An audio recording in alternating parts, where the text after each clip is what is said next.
solamente hablamos de factores de riesgo. La edad, mayores de 65 años, que sean varones, que sean afroamericanos o tengan descendencia, que tengan antecedentes familiares, digamos un papá, un abuelo, con esta enfermedad y otros. La gamapatía monoclonal de significado incierto. ¿Y qué es eso? Es esto, porque eso es lo que les dije, se produce como es un premeloma.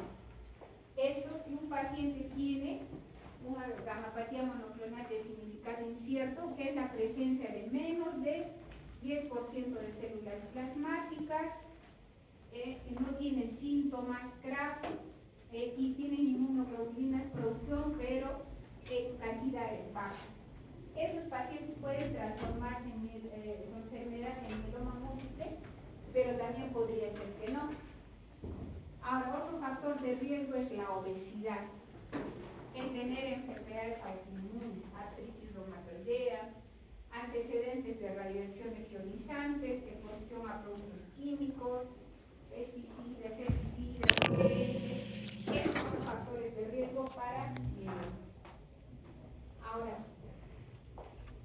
acá esto es para ver cómo evoluciona, ¿no? Acá si se dan cuenta, esta es una gamapatía de monoclonal de significado incierto, que digamos para que se entienda es como un premieloma. Aquí está el mieloma asintomático y el asintomático y este es el sintomático. Entonces, ¿cómo es una gamapatía monoclonal de significado incierto? Menos de 10% de células plasmáticas en la médula ósea, no tienen síntomas y las inmunoglobulinas, si las dosamos, están en menos de 3 gramos. Y acá van a haber translocaciones balanceadas, puede haber hiperlipidemia. Después va a evolucionar, si es que evoluciona, los pacientes se pueden quedar acá nomás y no transformar a mieloma. ¿Por qué? Porque son pacientes ya mayores, tienen 70 años, puede ser que no pase un mieloma y antes el paciente fallezca por otra causa. Ahora, cuando ya es un mieloma asintomático, va a tener más de 10% de células plasmáticas, no hay síntomas clínicos y va a haber más de 3% de, más de 3 gramos por decilitro si usamos la inmunoglobulina. Acá ya van a haber más eventos epigenéticos, van a haber más alteraciones. Y acá ya lo que nosotros llamamos mieloma sintomático. Más de 10% de células plasmáticas, los síntomas CRAF que vamos a describir más adelante, con inmunoglobulinas en más de 3 gramos por decilitro. Y acá ya hay muchas más translocaciones, más alteraciones en las genéticas, moleculares se van a agregar. Y ahora, ¿qué pasa en el mieloma? ¿Por qué en el mieloma hay lisis ósea? ¿Por qué hay? Porque en ninguna de las otras neoplasias que hemos hablado de que haya lisis ósea, ¿no? Hemos hablado de insuficiencia medular. Entonces, ¿qué va a haber? Hay una interacción entre estas células plasmáticas y el estroma de la médula ósea. Eso es lo que va a haber. ¿Y eso qué va a hacer? Esta adhesión va a favorecer la producción de esa interleuquina 6,1 y factor de necrosis tumoral, que van a poner en marcha lo que dicen la proliferación celular y mecanismos antiapoptóticos. Esta interacción con estas interleuquinas va a hacer que aumente la actividad osteoclástica. O sea, los osteoclastos van a tener más actividad y se va a producir lisis ósea. Y por tanto, eso va a explicar uno de los síntomas más importantes, que es el dolor óseo y las fracturas patológicas, las lesiones osteolíticas. Eso es lo que se produce en el mieloma. Esa producción de interleuquinas va a hacer que se produzca lisis ósea. Entonces, no olvidarse, en el mieloma múltiple hay lesión ósea, lisis ósea. Y esto es para ver qué va a pasar en el mieloma. Entonces, en el mieloma se producen anormalmente estas células plasmáticas. Entonces van a infiltrar la médula ósea. ¿Y eso qué va a producir? Anemia. En estadios ya avanzados puede haber también leucopenia y trombocitopenia. Pero inicialmente solo hay anemia. Y todo por los mecanismos y la producción de citoquinas, van a haber destrucción ósea y eso va a producir dolor, fracturas patológicas, crisis óseas e hipercalcemia, que va a ser un síntoma importante y uno de los mecanismos que va a producir el riñón del mieloma. Ahora, estas células plasmáticas van a producir, como ya les mencioné, estas proteínas, estas inmunoglobulinas, y al hacer un examen de proteinograma electroforético, lo normal, el trazado en un proteinograma en suero es así, ¿no? Va a estar la albúmina, las globulinas alfa 1, alfa 2, beta, gamma, así debería ser como en el verde. Pero cuando hay mieloma, hay un pico. Ese pico nos va a hacer sospechar de que se están produciendo anormalmente células plasmáticas. ¿Qué más va a haber en el mieloma? Hay inmunodeficiencia. ¿Por qué? Porque estas inmunoglobulinas no son funcionales, entonces va a haber más riesgo de hacer infecciones. Estas inmunoglobulinas también van a producir daño renal, hiperviscosidad, y puede haber amiloidosis. ¿Qué es la amiloidosis? El depósito de cadenas ligeras en diferentes tejidos. Se pueden depositar en el riñón y el corazón, por ejemplo.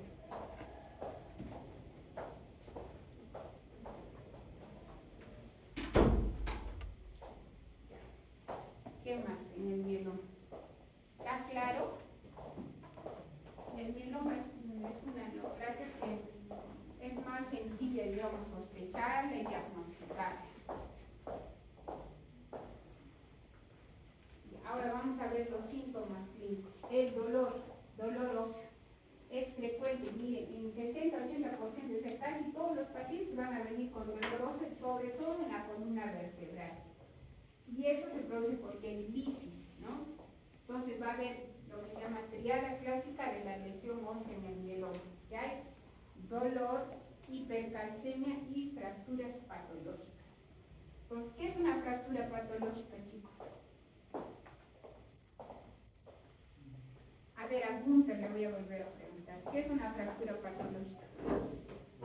¿Alguien sabe?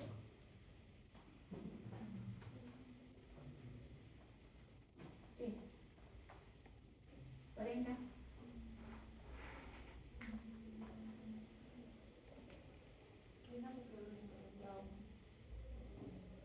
O sea, es una fractura que se va a producir. Puede ser que no hay un trauma, sino que es un trauma leve. Digamos, yo ahorita me apoyo acá con fuerza y una fractura en el límite. Y no explica el mecanismo, porque no me he caído, ni siquiera me he caído al piso. Esa es una fractura patológica, una fractura que no, el mecanismo en el que se produjo no explica la lesión que se ha producido. Entonces, eso pasa en los pacientes, vienen con aplastamiento vertebral, con fracturas del húmero. Dicen, no, solamente me tropecé y se fracturó. Pero esas fracturas no solo se producen en el mieloma, en otras neoplasias también se pueden producir. Hay anemia y usualmente es moderada en la mitad de los casos y puede haber severa en el 25% de los casos. Acá sí va a haber síntomas constitucionales, pérdida de peso, astenia. A ver, para recordar, una leucemia aguda se va a producir en días. El paciente dice, hace días estoy mal, hace semanas. Rara vez un paciente va a decir con leucemia aguda que está mal, pues no va a decir hace 6 meses, no, son días o semanas. 1 mes, 2 meses máximo, un paciente con leucemia aguda. En el mieloma el antecedente es de estar meses, ya han ido a neurocirugía, ya les han visto traumato, les han pedido radiografías porque tenían dolor. Entonces, como están mucho tiempo mal, ya bajan de peso los pacientes. Acá va a haber pérdida de peso, ¿no? Porque hay hipercatabolismo en las neoplasias. ¿Qué otro síntoma? Va a haber falla renal, es lo que le va a preguntar el doctor Nieto.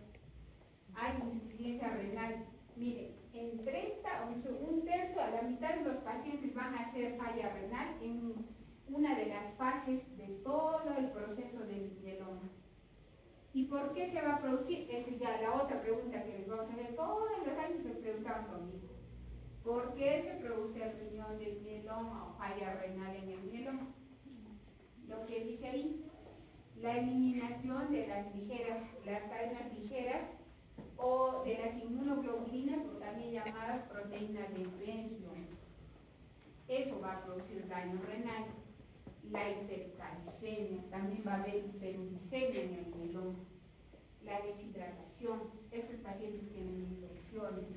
Hay hiperviscosidad porque se van a producir muchas inmunoglobulinas.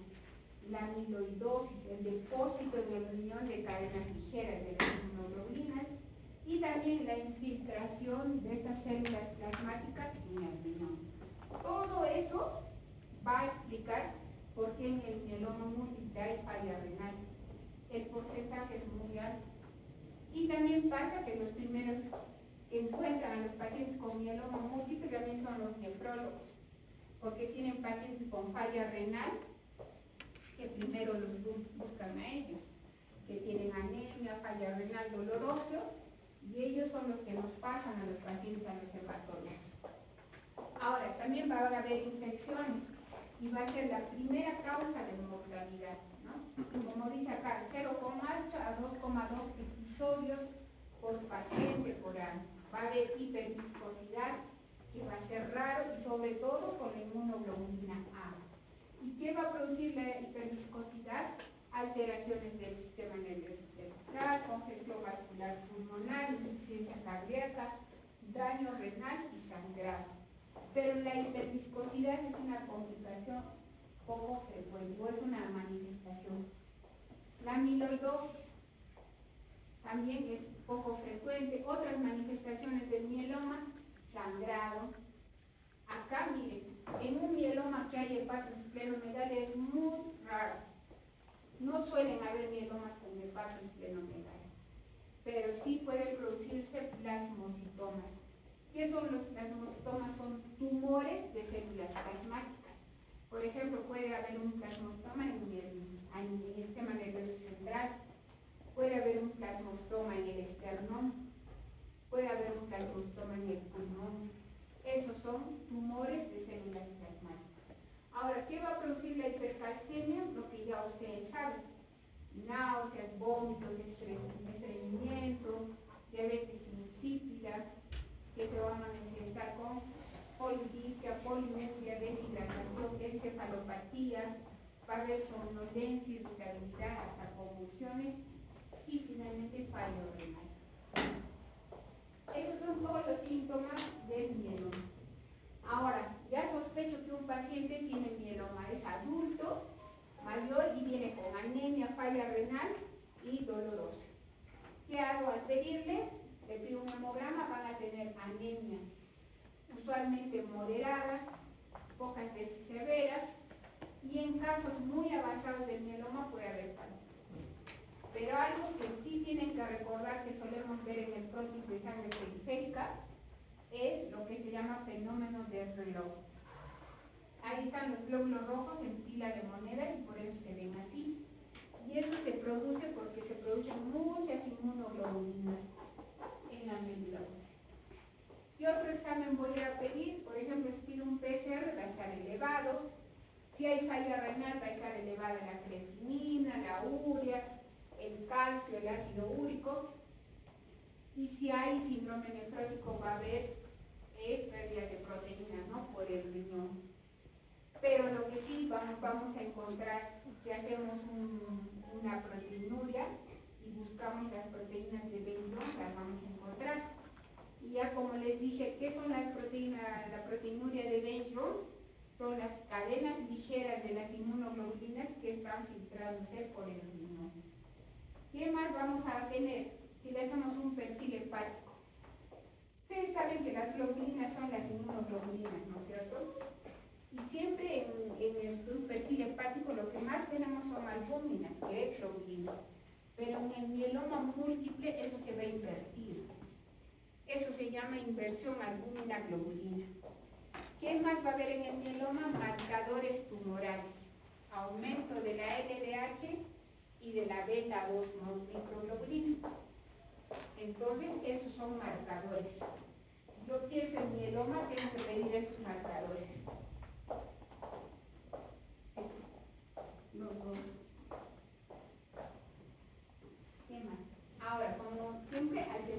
actividad de médula ósea. ¿Y qué voy a encontrar?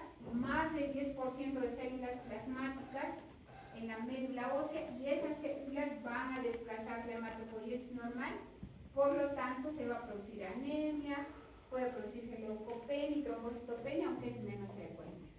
Este es un aspiro, está lleno de células plasmáticas. Si las pueden ver, son células que tienen esta forma y un núcleo excéntrico. El núcleo está para un costado, parece un huevo frito, y acá, si se pudiera ver, se ven como vacuolas. Y ahí están produciéndose las inmunoglobulinas. Esas son células plasmáticas. Eso es lo que vamos a encontrar en el mieloma.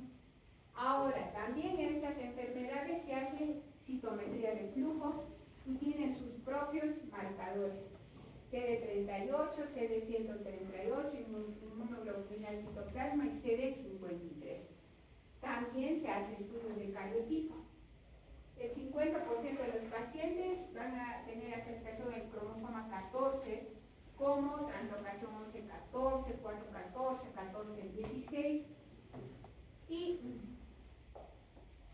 después también podemos encontrar amplificación del brazo largo del cromosoma 1, delección del brazo corto del cromosoma 1 y delecciones, por ejemplo, del cromosoma 17 del brazo corto, y junto con esa translocación 14-16, estos hallazgos van a ser de mal pronóstico.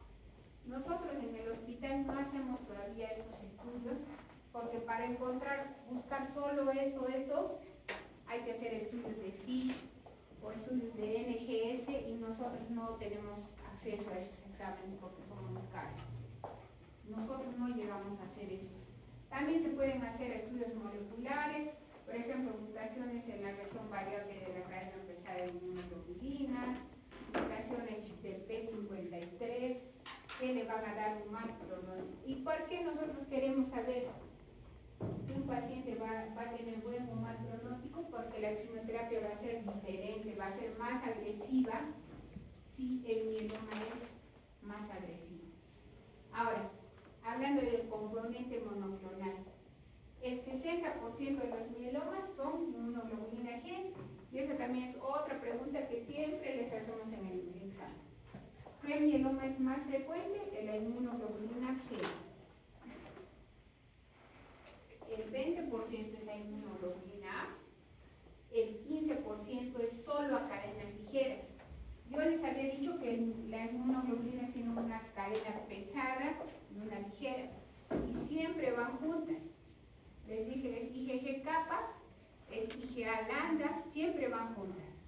Pero hay mielomas en los que solo se va a producir cadenas ligeras, o sea, solo kappa o lambda, no tienen cadena pesada.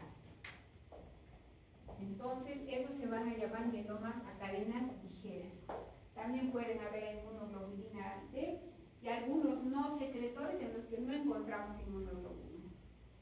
Ahora, para demostrar cómo demuestro que tiene este componente este paciente, hay que pedir proteinograma electroforético en suero y orina, inmunofijación, cadenas ligeras libres en suero, hay que dosar las inmunoglobulinas y hay que hacer proteinuria de Bennett. Ahora, este es un proteinograma, ya les había mostrado antes. Este es un proteinograma, el trazado normal es así, pero miren, acá hay un pico. Ese es un proteinograma en suero. Ahora, a ese paciente además le he pedido otro examen que se llama inmunofijación. ¿Y qué hemos encontrado acá?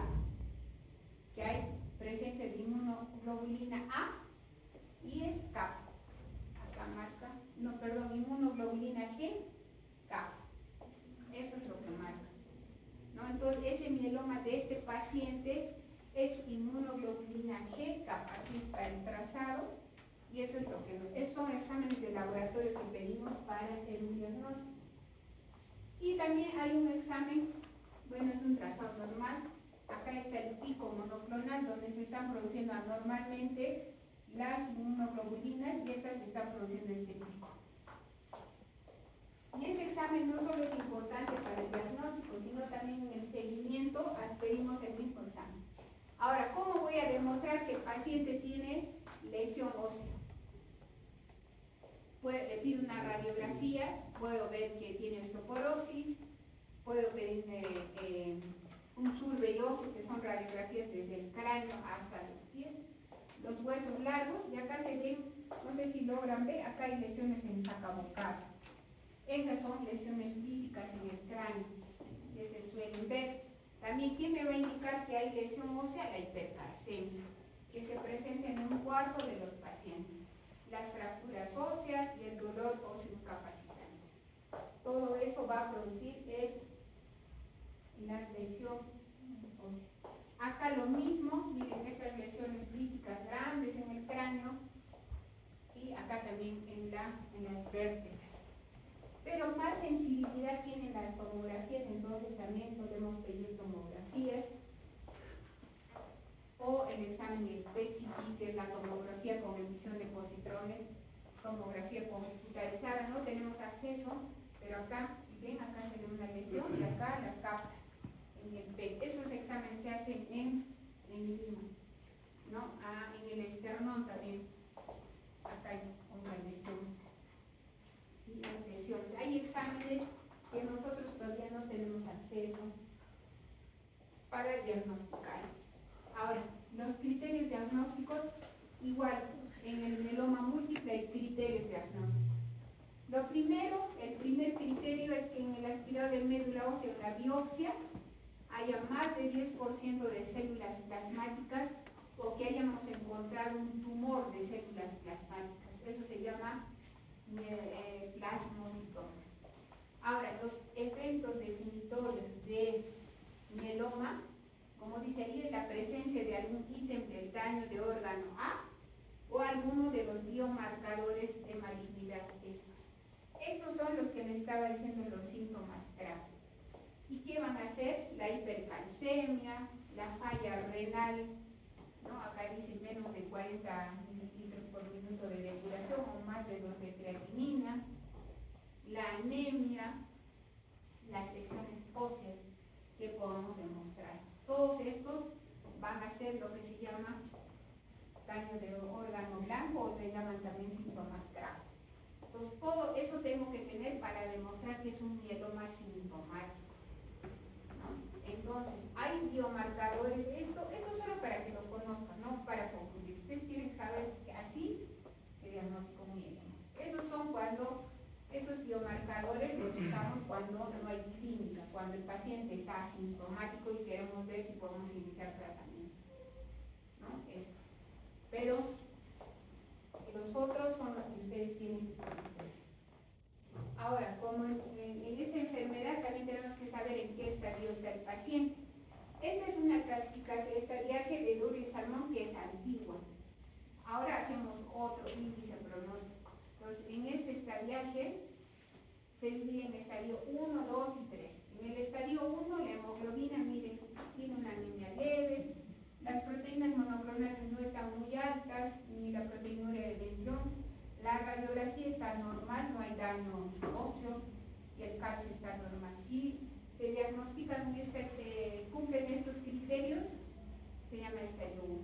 En el estadio 3 ya tienen anemia prácticamente severa, las inmunoglobulinas, si las buscamos, van a estar en valores muy altos y ya van a haber lesiones líticas y hipercalcemia. Este ya es un estadio más avanzado.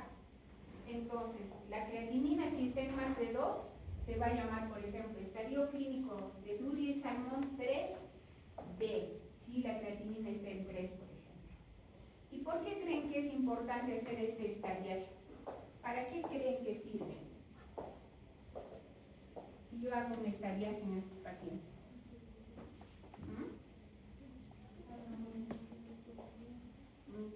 Podría ser. Muy bien, es para ver la sobrevida. Si está en un estadio 3, un paciente va a vivir menos años. En promedio, antes de que hayan ya tantos tratamientos como hay ahora, vivían 2 años los pacientes. Y en el estadio 1 tenían sobrevidas de 5 años. Ahora, la otra cosa, el mieloma no se puede curar, es una neoplasia que lamentablemente así la diagnosticamos en el estadio 1, no se puede curar. Hasta ahora, lamentablemente no podemos curar. En cambio, una leucemia aguda sí se podría curar. Este es el estadiaje que usamos ahora. En este estadiaje es el estadiaje del índice internacional para mieloma, se divide en estadio 1, 2 y 3. Y acá toma en cuenta la albúmina y la beta-2-globulina. En el estadio 1, la beta-2 microglobulina está por debajo de 3,5 y la albúmina está normal. Esos pacientes van a vivir en promedio, según este score, de 5 años. En el estadio 3, la beta-2 microglobulina está en mayor o igual de 5,5 y la sobrevida va a ser 2 años, un poquito más, 2 años y medio, ¿no? Esta es la clasificación que usamos ahora, tomando en cuenta la albúmina y la microglobulina. Ahora, ¿cómo es el tratamiento del mieloma múltiple? A la fecha se divide de acuerdo a la edad a los pacientes. Los pacientes de mayores de o menores de 60 a 65 años, en otros países incluso 70 años, se va a pensar primero, o sea, al paciente le voy a hacer trasplante de médula ósea autólogo, o sea, de uno mismo, dependiendo de la edad del paciente,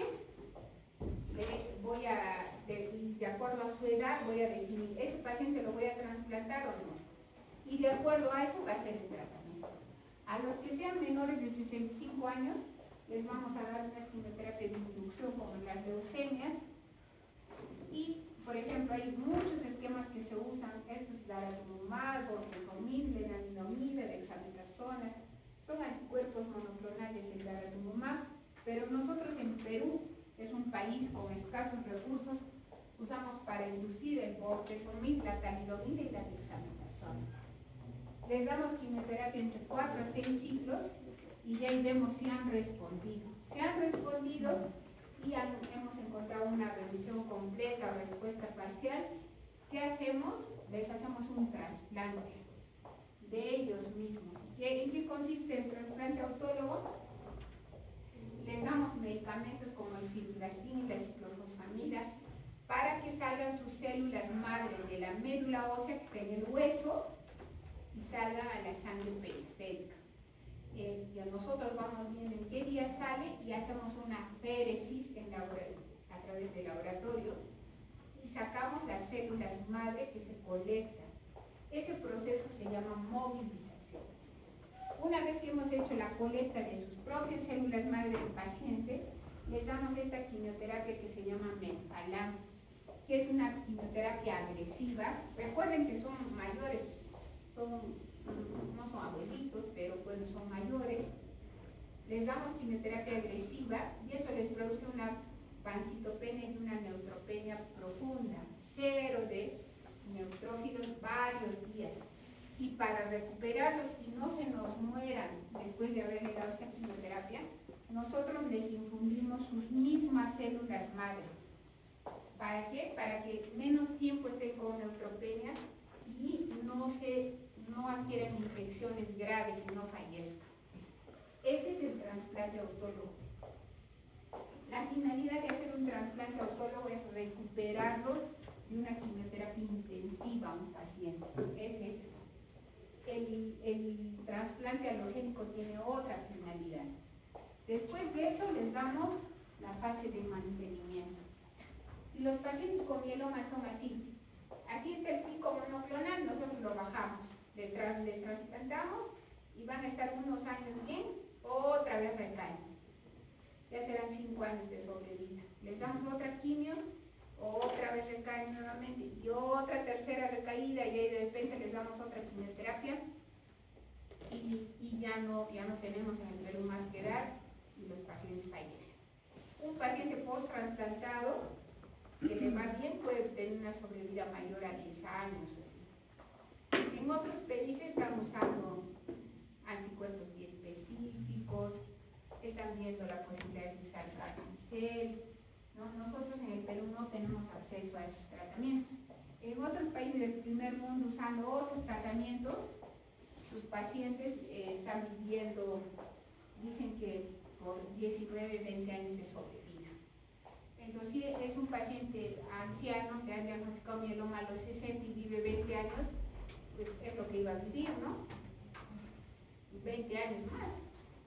Eso es el primer mundo, que tienen acceso a muchos medicamentos, nosotros no. Ahora, los que no son candidatos, igual les damos quimioterapia de inducción y vamos usando otros tratamientos también. A ellos no los trasplantamos, ¿no? Acá dicen, por ejemplo, anticuerpos muy específicos, Carticel.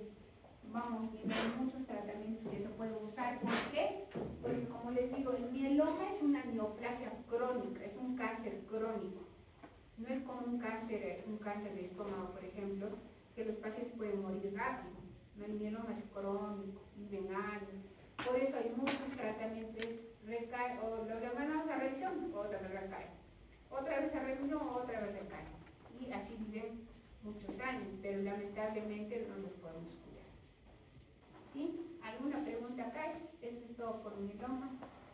Tienen que estudiar bastante el mieloma, porque eso sí les vamos a preguntar bastante sobre el mieloma. Porque este es un cáncer precoz.